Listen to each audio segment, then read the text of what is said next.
الحمدللہ رب العالمین والصلاة والسلام علی سید المرسلین اما بعد۔ ایک بھائی سوال کرتے ہیں کہ ایک شخص نے اپنی زندگی میں ایک پلاٹ اپنے بڑے بیٹے کے نام کیا تھا۔ اب اس شخص کا انتقال ہو گیا ہے اور اس بیٹے نے اس پلاٹ کی وراثتی تقسیم سے انکار کر دیا ہے کہ یہ میرے نام ابو نے کیا تھا، اس لیے یہ میرا ہے، باقی پلاٹ جائیداد کاروبار تقسیم کر لو۔ سوال یہ ہے کہ کیا باقی وارثوں کا اس پلاٹ پہ جو بڑے بیٹے کے نام والد صاحب نے کیا تھا کوئی حق نہیں ہے؟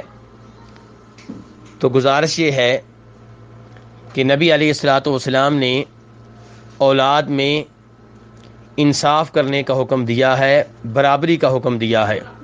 چنانچہ امام بخاری اور مسلم روایت کرتے ہیں، جناب نعمان بن بشیر رضی اللہ تعالی عنہما سے کہتے ہیں کہ میرے والد صاحب نے مجھے کچھ مال دیا تو میری والدہ نے کہا کہ میں تب راضی ہوں گی جب تم اس معاملے میں نبی علیہ الصلوۃ والسلام کو گواہ بنا لو، آپ کے سامنے جا کر یہ کہو کہ میں نے نعمان کو یہ چیز بطور ہدیہ دی ہے۔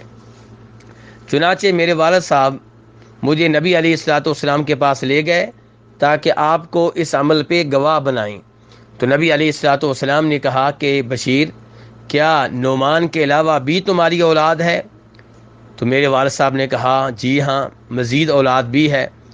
تو آپ علیہ الصلوۃ والسلام نے سوال کیا کہ جیسا ہدیہ نعمان کو دے رہے ہو کیا ایسا ہدیہ ساری اولاد کو دیا ہے؟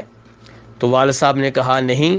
تو آپ نے کہا کہ پھر اس معاملے میں مجھے گواہ نہ بناؤ، کیونکہ جہاں کسی پہ ظلم و زیادتی ہو رہی ہو اس معاملے میں گواہ نہیں بن سکتا۔ اور آپ نے فرمایا اتقوا اللہ، اللہ سے ڈرو، واعدلوا فی اولادکم، اور اپنی اولاد کے معاملے میں عدل و انصاف سے کام لو۔ تو اس حدیث سے یہ پتہ چلا کہ ایک بیٹے کو کوئی ہدیہ دینا اور دوسروں کو نہ دینا یہ غلط ہے، الا یہ کہ جس کو کوئی ہدیہ دیا جا رہا ہے اس کا کوئی مسئلہ ہو، مثال کے طور پہ وہ معذور ہو یا وہ بیمار ہو، اس کی صورتحال اچھی نہ ہو تو تعاون کیا جا سکتا ہے، لیکن جو ہدیہ ہوتا ہے ہدیے میں ساری اولاد کو برابر رکھا جائے گا۔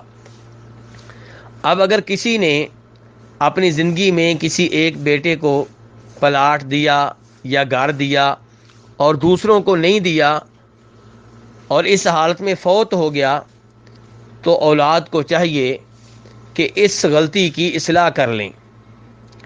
لیکن اگر وہ بیٹا جسے پلاٹ ملا ہے اس کے معاملے میں باقی لوگ خاموشی اختیار کریں اور موافقت کر دیں اور کہیں ہمارے والد صاحب نے جو کیا کوئی بات نہیں، ہم اسے قبول کرتے ہیں، ہم اس پہ راضی ہیں، تو پھر اس میں کوئی حرج نہیں ہے۔ لیکن اگر وہ یہ کہیں کہ ہم اس پہ راضی نہیں ہیں تو اس بیٹے کو چاہیے کہ یہ جو زیادتی ہوئی ہے اس کا حصہ نہ بنے اور اپنے بھائیوں اور بہنوں سے کہے کہ یہ پلاٹ موجود ہے، آپ شریعت کے اصولوں کے مطابق اسے بھی تقسیم کریں۔ اگر آپ مجھے دے دیں اس لیے کہ ہمارے والد صاحب نے مجھے دیا ہے تو اللہ آپ کو جزائے خیر دے، اگر آپ نہ دیں تو میں اس بات کی اجازت دیتا ہوں کہ باقی وراثت کی طرح اس کو بھی تقسیم کیا جائے۔ تو یہی شریعت کے مطابق ہے اور یہی بہتر ہے، اور ایسا ہی اس بیٹے کو کرنا چاہیے جس کو کسی والد نے باقی بچوں کے معاملے میں کچھ زیادہ دیا ہے اور باقی بچوں سے موافقت بھی نہیں لی۔ واللہ تعالی اعلم۔